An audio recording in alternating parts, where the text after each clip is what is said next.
Okay. Okay, so this is going to make it really easy, and I was just thinking about this now. Man, I should have been here in front of this board a long time ago, but we work on several fronts, a lot in the physical, but now we really want to start getting in this classroom and showing people exactly what's going on, and it's so easy for me to do it this visual way. So watch this. So as I was talking about before, the cabal is in itself a circle, okay? So how language works is, well, cabal means cable. So let's get that established as we talked about earlier. And the front of the cable connects to the back of the cable. And this gives us this ancient symbolism of Ouroboros, or the serpent eating its tail. This is also the ring of Solomon, or the ring of Saturn. So what happens here is that what the cabal really signifies also on a three-dimensional level is the sphere. Everyone has to know that a circle in itself is a two-dimensional sphere. So a cabal is also a world.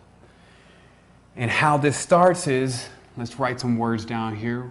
Word, world. Okay? And now let us define the word cabal. Ka means a spirit or soul. And Baal, most of the time written this way, means Lord. So what this cabal means is the spirit of the Lord. Now, we've already uncovered that we are the Lord's, we are the gods, no one else. So this means your spirit. So this is how the spirit gets programmed, is through the cabal, because as we talked about, A to Z, this is the actual ring. The actual language, A, B, C, D, E, F, G, H, I, J, K, L, M, N, P, forms in itself a circle when it's done, because the A connects to the Z.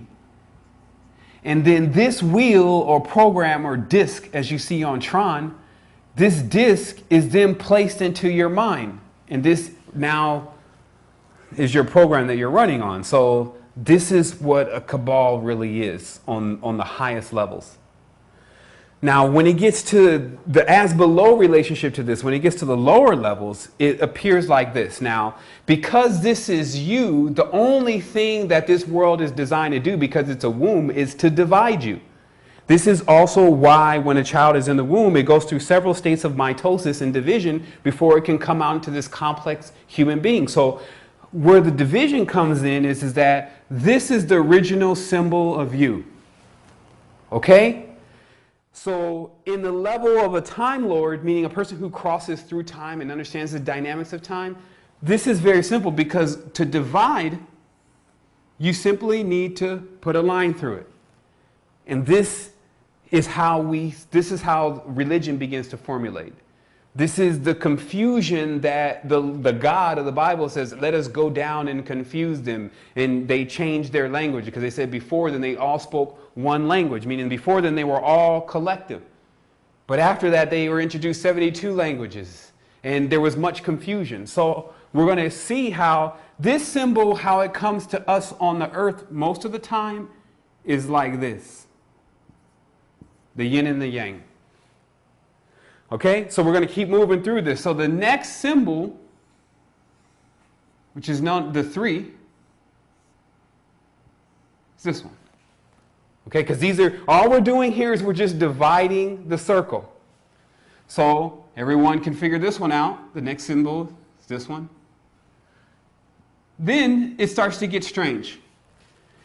Because of division, meaning how you can actually divide a shape into a circle, when you get to 5, what you see here is a pentagram now.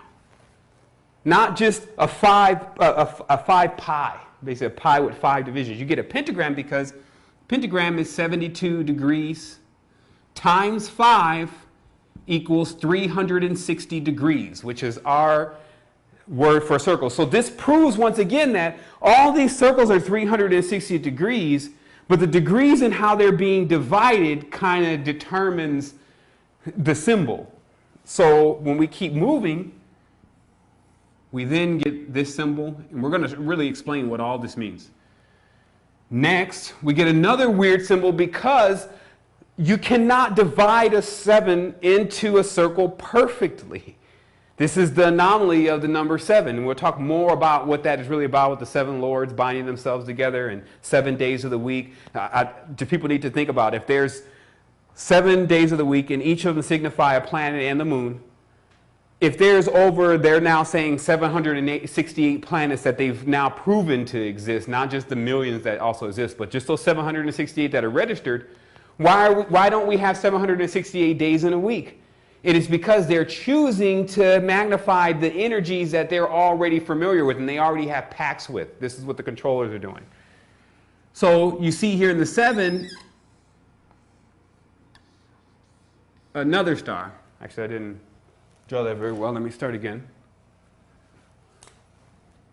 Start again from the geometric instruction.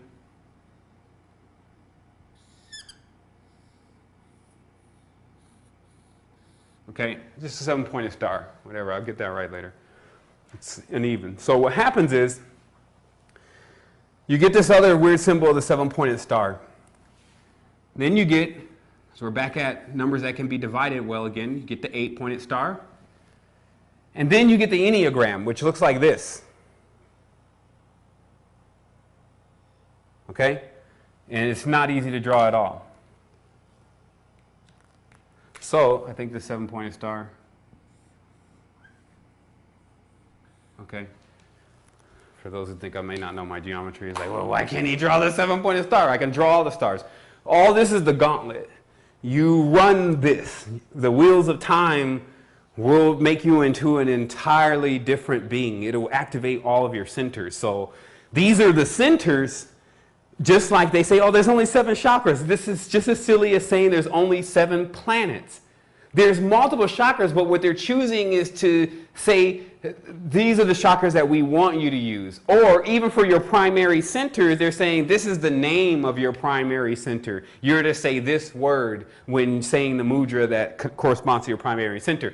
And the reality is that you really have to know all this stuff and intone it. Because let's talk really briefly about the difference between intoning, because this gets also into the language in the Kabbalah, intoning and evoking. Okay? The main difference here is, without getting into too much detail, is that evoking is when you are calling something from the external to appear. So you use a voice. Intoning is you know how to say that voice within your mind louder than anything could ever be said externally. Because see, there's a limit to your voice. There's a limit to how loud you can go, but not in intoning. You can think the loudest vibration. And for those who are really connected with their thoughts, it sends out a beam. Well, your thoughts always send out a beam, but strong beams in the sense where if you know what you're doing with intoning. So this is the difference. So how this also works on the physical level is, this is basically the baby. No sense. Basically, I said, man, you don't got no sense. The baby has not been taught anything. So it's innocent, which means no, innocent. Okay, no program loaded.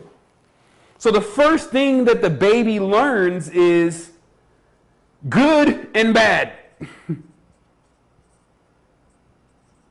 Right? Good and bad. Yin and yang. One of the oldest teachings here on the earth. You watch the mitosis of earth within its belief systems. So this begins.